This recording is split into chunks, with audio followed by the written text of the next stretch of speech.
Good morning दोस्तों। अमित आज जल्दी उठ गया क्योंकि इसके सर पे काम बज रहा है। जोर जोर से बोल के लोगों को स्कीमें बता दे। जो होता है ना, जब आपके सर पे बजती है तो आपको उठना ही पड़ता है। आज अमित को किसी को नहीं उठाना पड़ा तो मैंने सोचा मैं आपको बता दूं। क्या बात है सर, क्या बात है सर, क्या बात, ये बात है। मैंने भी ऑयलिंग करा रखी है, मैं भी नहा के आऊंगी और आलू की सब्जी छोंक दी गई है और माता जी अभी चूल्हे में रोटी बनाएंगे, हमें तंदूर में नहीं बनाएंगे। तो चूल्हे में मिस्सी रोटी मतलब अलग अलग तरह के आटे को मिला के, जैसे आशीर्वाद आटे में बोलते हैं ना, चावल जो हाँ, तो ये वो वाले चीजें मिला के मिस्सी रोटी बन, जो अमित गौ नहा के आओ गौ। तो ये बन रही है जी चूल्हे पे मिस्सी रोटी, जो अलग अलग तरीके के आटे को मिला के जो है बनाई गई है, और आलू की सब्जी, और ये मैंने खा ली है। It's yummy. तो हम रेडी हो गए हैं दोस्तों और अब हम ब्रश कर लेते हैं। मेरा सूट देखिए आप लोग, देखिए ब्लॉग में तो दिखाऊं, शॉर्ट में तो अमित दिखाता नहीं है। तो मैं जीरे बोलूं कि हाँ जीरेना नहीं, हाँ जीरेना का सूट देखिए, ऐसे बोलना चाहिए। बोलना चाहिए। देखिए ब्रश दिखाता रहता है, रेना का सूट नहीं दिखाता। बीवी की कदर करो। मैं दुकानदार को सूट दिखाऊंगा। नाइस। जिनको नहीं सुना मैं बता दूं, अमित कह रहा है क्या मैं दुकानदार हूँ जो मैं सूट दिखाऊंगा। ओ भाई ब्रश करके काम करते शाम को गए। हाँ जी, तो वैसे तो अभी बहुत ज्यादा टाइम नहीं हुआ है, 11 के आसपास बजे हैं। मैंने काफी हद तक कुछ काम कर लिया है, जो मुझे क्लास लेनी है 1 बजे, और मेरा मन किया पोहा बनाने का, क्योंकि मुझे पता नहीं क्यों ऐसे क्रेविंग सी हो रही थी 2-3 दिन से कि मुझे पोहा खाना है। 2-3 दिन इन द सेंस कल से। ठीक है, तो मैं पोहा खाती हूँ और अमित शाम को आएगा, तब देखते हैं उसका क्या मन करता है। शाम हो गई है दोस्तों, और एग्जैक्ट बताऊं तो 5:30 हो गए हैं, और ये देखिए पोहा खा रहे हैं अमित। मैं ऑलरेडी खा चुकी थी, मुझे भूख नहीं है बहुत ज्यादा कुछ, बट स्टिल दोस्तों पोहा बना है तो फिर ना तो खाएगी ना शायद। ओ भाई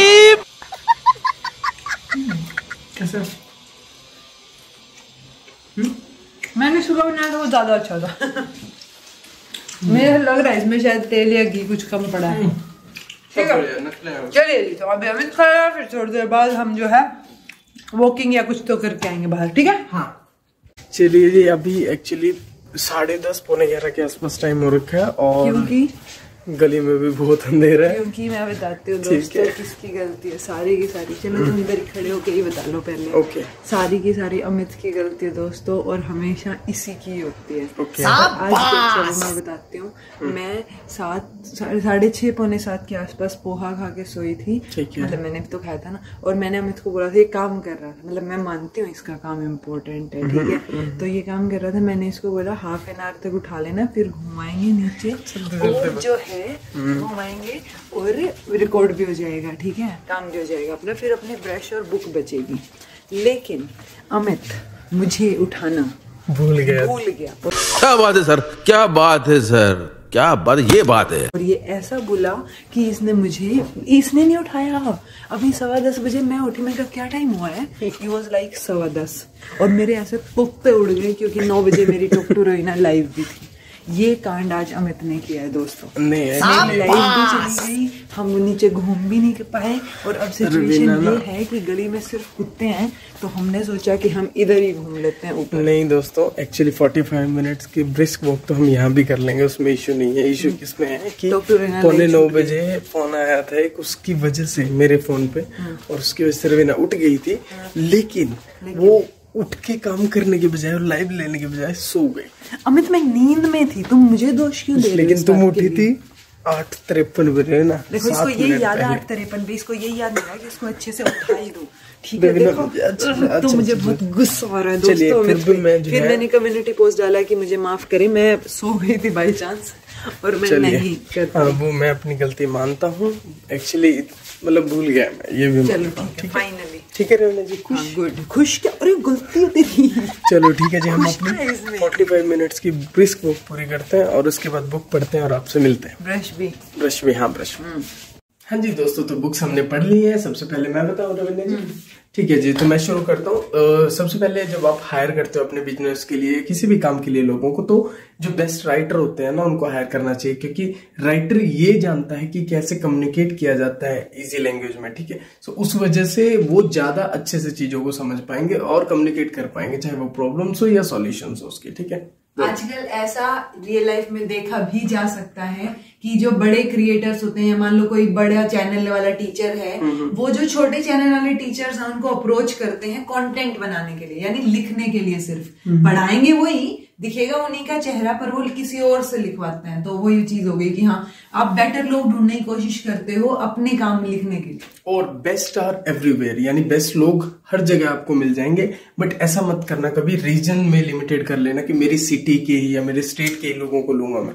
उससे आप खुद को और अपने बिजनेस को लिमिट कर लोगे। तो बेस्ट लोग कहीं भी मिल सकते हैं, आउट ऑफ द कंट्री मिल सकते हैं, लेकिन आपको फिर 60 घंटे बैठानी पड़ेगी कि कैसे जो है आपका वर्क टाइम थोड़ा बहुत ऐसा मैच करेगी, आप लोग जो है मीटिंग वगैरह कर पाओ, महीने 2 महीने बाद जो है फिजिकली एक बार मिल लो। तो ऐसे जो है बॉन्डिंग भी स्ट्रांग रहेगी और आप बिजनेस वगैरह भी अपना अच्छे से कर पाएंगे। और तीसरी बात, टेक अ टेस्ट ड्राइव, यानी कोई भी नए कैंडिडेट को हायर करो। आजकल क्या होता है कि रिज्यूमे देखते हैं, इंटरव्यू कंडक्ट करते हैं और ले लेते हैं, ठीक है, मतलब टेस्ट वगैरह भी होते हैं, बट यूजुअली जो होता है रिज्यूमे के बेसिस पे बुलाते हैं इंटरव्यू के लिए। लेकिन क्या हो कि जिस चीज के लिए आप उसे हायर कर लो, मतलब BMW कंपनी हायर कर रही है कैंडिडेट को उसकी स्किल्स के लिए, वो उसे हायर करके 90 मिनट तक ऐसा टास्क दिया उसने, BMW ने उस ट्रेनी को, कि वो करके दिखाए, जिससे पता चल जाए कि उसकी स्किल्स कैसे हैं। सो उन्होंने कहा, मतलब उसका टाइटल ये था, hire attitude train for skills, यानी स्किल्स तो उसमें ट्रेन करोगे आप स्किल्स के लिए, तो उसे स्किल्स अच्छी बनाओगे, लेकिन एटीट्यूड उसका होना चाहिए। एटीट्यूड उसका देखो कि कर लेंगे, हाँ पॉजिटिव एटीट्यूड, ठीक है, हाँ हो जाएगा, ऐसा एटीट्यूड आपको रखना चाहिए। चलिए जी रवीना जी आप बताइए। तो हमारा चौथा अध्याय शुरू हो रहा है गीता का, जिसका नाम है दिव्य ज्ञान। तो ये जो गीता का दिव्य ज्ञान है, ये श्री कृष्ण भगवान अर्जुन को बताते हैं कि मैंने ये अमर योग विद्या का उपदेश सबसे पहले सूर्य देव को दिया था, जिसको विवस्वान बोलते हैं। विवस्वान सूर्य देव का ही नाम है। सो विवस्वान को दिया था, और विवस्वान ने मनुष्यों के पिता यानी मनु, जिसने मनुस्मृति लिखी एक तरीके से, जो कि एक हिंदू ग्रंथ कई बार मान लिया जाता है। मैंने नहीं पढ़ा है, बट बहुत सारे कंट्रोवर्सीज भी हैं उससे। सो मनुष्य वो मनु को दिया, और मनु ने राजा इक्ष्वाकु को दिया था। तो इक्ष्वाकु एक राजा था। अब अर्जुन का सीधा सा क्वेश्चन ये उठता है, तो बेसिकली ये बताने चाह रहे हैं कृष्ण की ये सिर्फ राजाओं के लिए ही था, ताकि वो प्रजा को संभाल के रख सके और चीजें कर सके। स्पेसिफिकली ये विद्वानों और अच्छे लोगों के लिए है ये गीता का ज्ञान, ये राक्षसों के लिए या असुर के लिए नहीं है, ऐसा इनका कहना है। इसीलिए ये कभी भी राक्षसों को ये ज्ञान नहीं दिया गया, क्योंकि वो फिर अपने अपने तक रखते हैं। चीजें जो है वो अलग होती है एज कंपेरिजन टू राजाओं को। राजा प्रजा की भलाई के लिए यूज करेंगे, ठीक है, इस ज्ञान को। और एक और चीज की ये फिर अर्जुन पूछते हैं कि लेकिन सूर्य तो बहुत पहले बन चुके हैं, मतलब बहुत पहले से हैं, आपने उनको कैसे ज्ञान दिया, आप तो बहुत बाद में आए ना। सो ये बात कृष्ण से जो है वो हमारे लिए पूछते हैं, हम लोगों के लिए, ना कि खुद के लिए, क्योंकि उनको खुद को तो पता ही है अर्जुन को, मतलब ये सारी चीजें लिखी हुई हैं, ऐसा उनका कहना है कि अर्जुन को ऑलरेडी पता है कि ये भगवान है। बट जो भगवान में नहीं मानते उनका तो ये क्वेश्चन बनेगा ना कि सूर्यदेव तो बहुत पहले थे। तब कृष्ण का कहना होता है कि तुम्हारे और मेरे बहुत सारे अनेकों जन्म हुए हैं, बस फर्क इतना है कि तुम्हें उन जन्म का स्मरण नहीं है, याद नहीं उस टाइम पे क्या क्या होता, और मुझे है। सो ये यहाँ तक मैंने पढ़ा है, और कैसे जो है ये हिस्ट्री हो गई एक तरीके से गीता की, कि कैसे ये ज्ञान जो है वो ट्रांसफर हो रहा है। चलो ग्रेट, ब्रश हमने कर ली है, ठीक है। This was all about today. Thank you so much for watching. Be happy, keep smiling, we are late and we should sleep. So हम आपसे मिलते हैं अगले ब्लॉग में।